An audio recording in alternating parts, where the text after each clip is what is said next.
సంక్రాంతి పండుగ ఇది రైతుల పండుగ, ఇది పల్లెల పండుగ, ఇది పెద్ద పండుగ.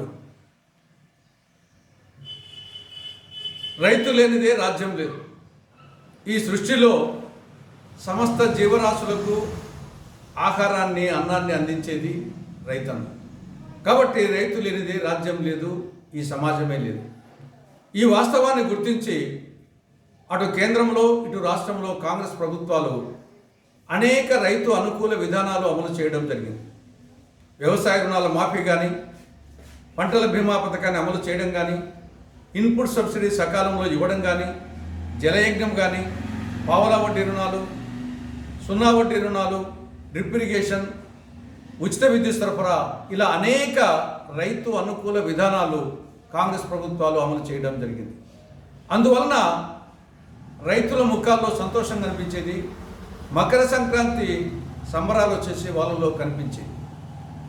కానీ దురదృష్టవశాత్తు తర్వాత కేంద్రంలో అధికారంలోకి వచ్చిన బీజేపీ ప్రభుత్వం కానీ, రాష్ట్రంలో అధికారంలోకి వచ్చిన వైకాపా టీడీపీ ప్రభుత్వాలు కానీ రైతు వ్యతిరేక విధానాలు అవలంబించనున్న రైతుల ముఖాల్లో సంతోషం కనిపించడం లేదు.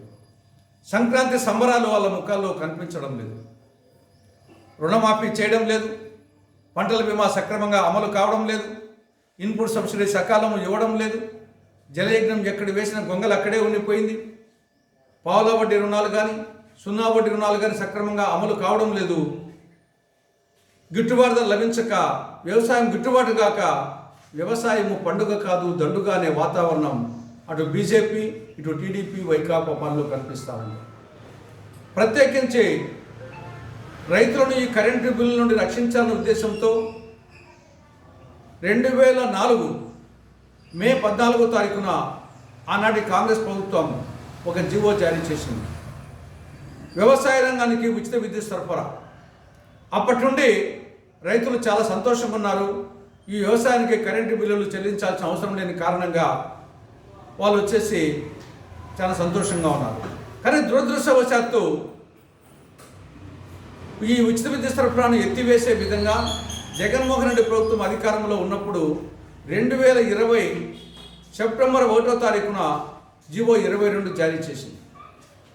ఈ జీవో 22 ద్వారా వ్యవసాయ మోటార్లకు మీటర్లు బిగించే జీవోలు ఇప్పటికే శ్రీకాకుళం జిల్లాలో బిగించడం జరిగింది.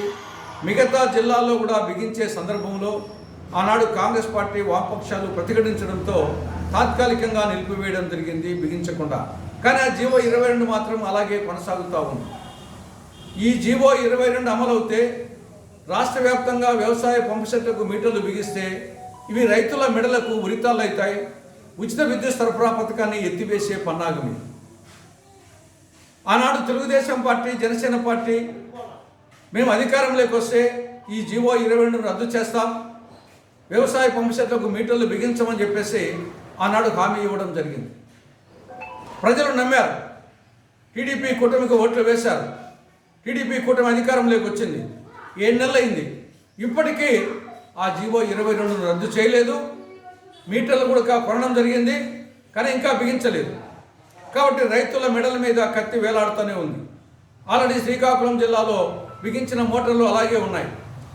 ఇది కాక అందుకోసం ఈరోజు భోగి మంటల సందర్భంగా ఈ జీవో 22ను రద్దు చేయాలి అని కాంగ్రెస్ పార్టీ నిరసన కార్యక్రమంలో భాగంగా ఈరోజు భోగి మంటల్లో ఆ 22వ జీవోను ఆ భోగి మంటల్లో వేసి దహించి కాల్చివేయడం జరిగింది.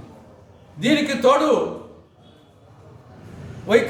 తెలుగుదేశం టీడీపీ కూటమి పార్టీ ఎన్నికల మేనిఫెస్టోలో మేము అధికారంలోకి వస్తే అన్నదాత సుఖీభవ పథకం కింద ప్రతి రైతు కుటుంబానికి ప్రతి ఏటా 20,000 రూపాయలు ఆర్థిక సహాయం చేస్తామని చెప్పడం జరిగింది. అధికారంలోకి వచ్చి 7 నెలలు అయింది. ఖరీఫ్ సీజన్ అయిపోయింది, రబీ సీజన్ కూడా ముగిస్తూ ఉంది. కానీ ఇప్పటికీ 20 పైసలు కూడా అన్నదాత సుఖీభవ పథకం కింద వేయలేదు. కేంద్రంలో బీజేపీ ప్రభుత్వం ఈ ఎంఎస్పీకి కనీస మద్దతు ధరకు చట్టబద్ధత కల్పించాలని దేశవ్యాప్తంగా రైతులు ఉద్యమిస్తూ ఉంటే, నిరాహార దీక్ష చేస్తూ ఉంటే ఏమాత్రం కేంద్ర ప్రభుత్వం పట్టించుకోవడం లేదు. కాబట్టి అందుకోసం భోగి పండుగ సందర్భంగా కాంగ్రెస్ పార్టీ కేంద్ర రాష్ట్ర ప్రభుత్వాలకు 3 డిమాండ్లు పెడతా ఉంది. ఒకటి, కేంద్ర ప్రభుత్వం వెంటనే ఎంఎస్పికి చట్టబద్ధత కల్పించాలి. That is number 1. 2, రాష్ట్రంలో టీడీపీ కూటమి ప్రభుత్వం వెంటనే జీవో 22 రద్దు చేయాలి. 3వది, అన్నదాత సుఖీభవ పథకం కింద వెంటనే రైతుల ఖాతాల్లో 20,000 రూపాయలు వెంటనే వేయాలని చెప్పేసి కాంగ్రెస్ పార్టీ ఈ యొక్క భోగి పండుగ సందర్భంగా డిమాండ్ చేస్తూ ఉంది.